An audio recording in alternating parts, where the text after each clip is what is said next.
장엄한 장면이라고 하는 이 교과의 내용을 가지고 제가 은혜 받는 시간을 가지려고 합니다.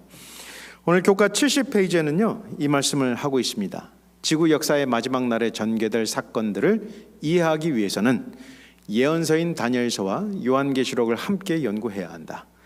요한계시록은 하나님의 심판의 시간이 왔다고 선포하고 다니엘서는 심판이 언제 시작되었는지를 알려준다. 우리 한 세간에서 참 재미있는 사진이 하나 올라왔습니다. 1등 29번이라고 하는 이 복권 판매점입니다. 1등이 무려 29번이나 배출된 곳입니다. 그것도 복권이 당첨된 곳입니다. 여러분 같으면 어떻게 하시겠습니까? 1등이 무려 29번이나 나온 것, 참 대단한 곳입니다. 많은 사람들이 복권을 구매하기 위해서 이곳을 방문했습니다. 아마 이 근처에 살았다라고 하면 뭐 재미삼아서라도 한번 가봄직할 만한 어떤 그런 유혹을 받을 수 있는 그런 곳입니다. 뭐 1등이 무려 29번이나 나왔으니까 말이죠. 많은 사람들이 이 복권 판매점에 관심을 가졌어요. 그리고 전국 각지에서 이 복권을 구매하기 위해서 이곳으로 몰려들었습니다.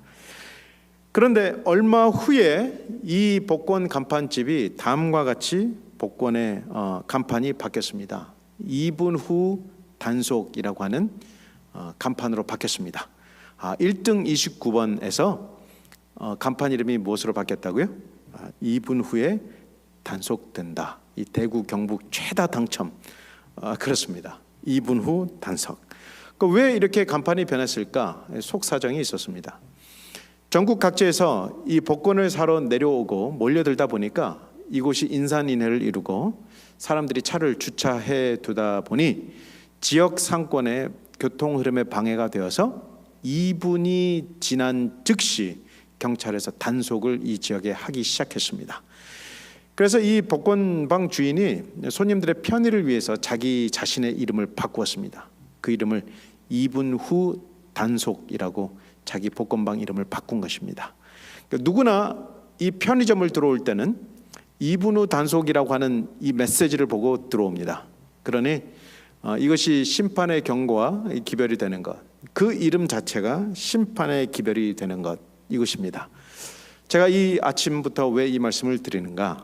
여러분이 복권을 사라고 말씀드리는 일이 아닙니다. 이 이름에 심판의 기별이 담겨져 있는 것, 이것은요 어느 세상의 어느 교단을 살펴봐도 제7일 안식일 예수 재림교 이름 외에는 없습니다. 그러니까 우리 교단명 이름에, 우리의 이름에 무엇이 담겨져 있다고요? 심판의 이름이 담겨져 있습니다. 우리 제7일 안식일 예수 재림교회가 가진 이 기별은 이 다니엘서와 요한계시록의 내용을 주로 이루고 있습니다. 특별히 여러분이 잘 아시는 대로 1844년 대실망 사건이 일어난 직후에 일어났던 우리 믿음의 선조들의 전통을 따라서 제7일 안식일 예수 재림교가 만들어지고 그 역사를 우리가 지금까지 이어져 내려오고 있습니다. 그래서 오늘 이 다니엘서와 요한계시록의 부분들을 제가 함께 이어서 조금 살펴보려고 하는데요. 오늘 이 아침 좀 짧은 시간이지만 여러분이 잠깐 집중해 주시면 감사하겠습니다. 성소 정결이라고 하는 이 주제는 이 다니엘서와 요한계시록의 주를 이루는 부분입니다. 여러분이 잘 아시는 대로 이 성전이라고 하는 이 배경을 통해서 시간적인 순서에 따라서 우리 하나님께서 이 구원의 청사진을 우리들에게 베풀어 주셨습니다. 번제단에서 십자가 곧 영원한 속죄가 일어났습니다. 그리고 이 물두멍에서 부활이라고 하는 것, 구원의 첫 열매가 베풀어졌고, 오순절 성전으로부터 들어가는 이때부터 이 성전 뜰의 성전 안의 삶, 바로 언약을 맺은 성도의 삶이 시작이 됩니다. 그래서 잘 아시는 대로 진설병상과 떡상 그리고 분향단은 성도들의 삶이 어떠한가를 우리들에게 알려주고 있습니다. 그래서 이 언약을 체결한 하나님의 백성이 된 백성들의 삶이 우리 계시록에는 7 교회로 나타나 있고, 그것을 지킬 때 어떤 축복을 받는가, 우리는 7 인을 통해서 그 축복들을 살펴보았습니다. 그런데 이 성소에 전쟁이 있었습니다.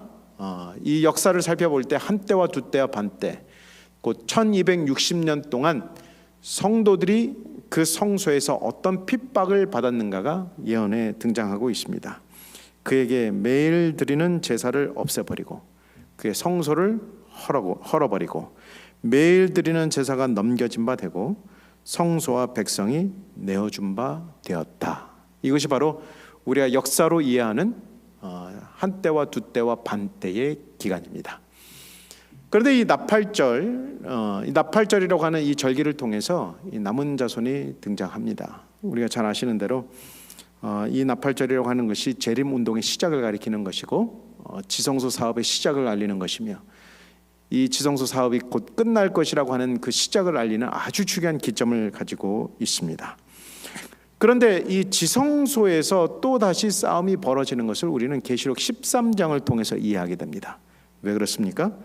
용이 권세를 그에게 주었고 그 짐승에게 경배하고 하나님을 향하여 비방하며 하나님의 이름과 그 장막을 비방하는 일이 일어난다.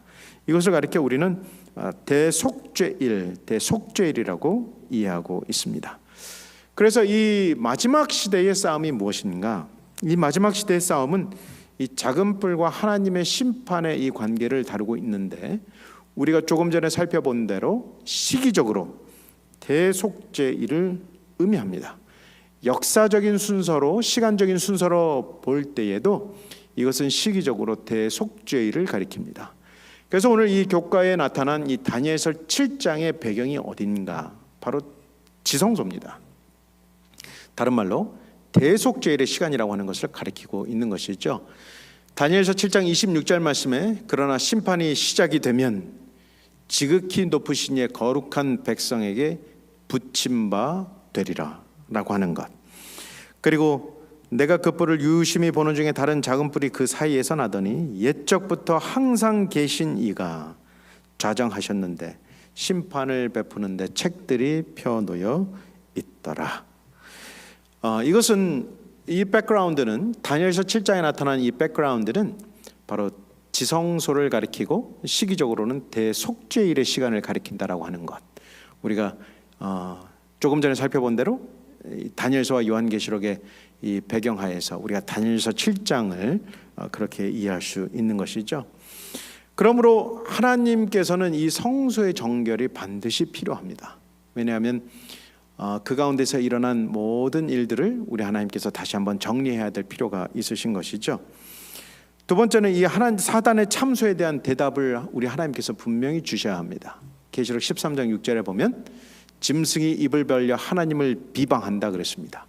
그리고 생명책의 창세 이후로 이름이 기록되지 못하고 이 땅에 사는 자들은 다 그 짐승에게 경배하리라. 그리고 오늘 또 책 한 권을 소개합니다. 재림전 조사심판의 성경적 기초라고 하는 208페이지에 사탄이 하나님의 백성에 가하는 참소는 하늘 성소에 대한 직접적이고 강력한 공격이기도 하다. 그러므로 하나님께서는 사단의 참소에 대한 대답을 위해서라도 그 성소의 정결의 행사가 반드시 필요하다라고 하는 것, 오늘 우리들에게 알려주고 있습니다. 우리가 이 하나님의 속죄 방법을 보면 특별한 형태로 이루어져 있다고 하는 사실을 알 수가 있어요. 매일의 제사가 있고 1년에 한 번 이루어지는 대속죄일의 성전 정결이 있습니다.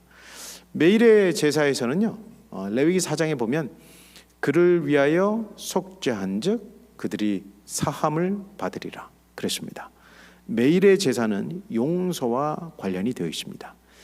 그런데 1년에 한 번 이루어진 이 대속죄일은요, 정결 행사와 관련되어 있습니다. 그것은 will be cleansed라고 표현되어 있습니다. 깨끗하게 됨을 얻으리라. 그러므로 사함을 얻는 것과 깨끗함을 얻어지는 것, 이것은 두 개가 서로 다른 내용을 가리키는 것입니다. 그래서 그가 사함을 받으리라라고 표현하고 있고, 레위기 16장의 대속죄일과 관련해서는 너희는 스스로를 괴롭게 하고 너희 모든 죄에서 너희가 여호와 앞에 정결하리라. 그래서 우리 하나님의 속죄에는 두 가지 특성이 있습니다. 첫 번째는 용서함을 받는 것, 두 번째는 그 모든 결과들을 온 우주 앞에서 정결하여졌다라고 선언하는 것. 이 두 단계로 이루어져 있음을 우리가 레위기서를 통해서 볼 수 있죠. 그래서 오늘 드리고 있는 이 말씀은 무엇입니까? 요한일서 1장 1절로 9절 말씀이 오늘 우리들에게 귀한 교훈을 주고 있습니다. 태초부터 있는 생명의 말씀에 관하여 우리가 들은 바요, 눈으로 본 바요, 자세히 보고 우리 손으로 만진 바라. 이 생명이 나타내신 바 된지라. 이 영원한 생명을 우리가 보았고 증언하여 너희에게 전하노니 이는 아버지와 함께 계시다가 우리에게 나타내신 바 된 이시니라. 그 빛 가운데 계신 것 같이 우리도 빛 가운데 행하면 우리가 서로 사귐이 있고 그 아들 예수의 피가 우리를 모든 죄에서 깨끗하게 하실 것이요 만일 우리가 죄가 없다고 말하면 스스로 속이고 또 진리가 우리 속에 있지 아니할 것이요 만일 우리가 우리 죄를 자백하면 그는 미쁘시고 의로우사 우리 죄를 사하시고 우리를 모든 불의에서 깨끗하게 하실 것이요 정결하게 하실 것이요. 그래서 이 두 단계로 표현되어 있음을 오늘 이 요한일서도 오늘 우리들에게 말씀하고 있습니다. 말씀을 정리합니다. 우리 다니엘서와 요한계시록을 통해서 심판의 기별을 증거하고 있습니다.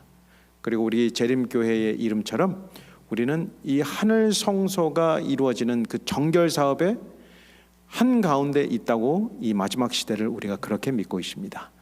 그리고 우리 예수님께서는 이 정결 사업의 끝에 모든 하늘 성소의 사업을 정결하게 하시고 이 땅에 다시 나타나실 것입니다. 그러므로 오늘 이 은혜 받을 만한 이때에 여러분께서 여러분의 모든 죄를 우리 하나님께 드리시고 또 그 심판이 베풀어지고 있는 이 다니엘서 7장의 이 마지막 시대의 때에 여러분께서 우리의 든든한 변호자인 예수 그리스도와 함께 하늘 법정에 우리의 모든 것을 맡기는 오늘 저와 여러분들이 되기를 바라겠습니다. 이 고요한 아침 여러분을 개인 기도 시간으로 초청하면서 말씀을 드리겠습니다.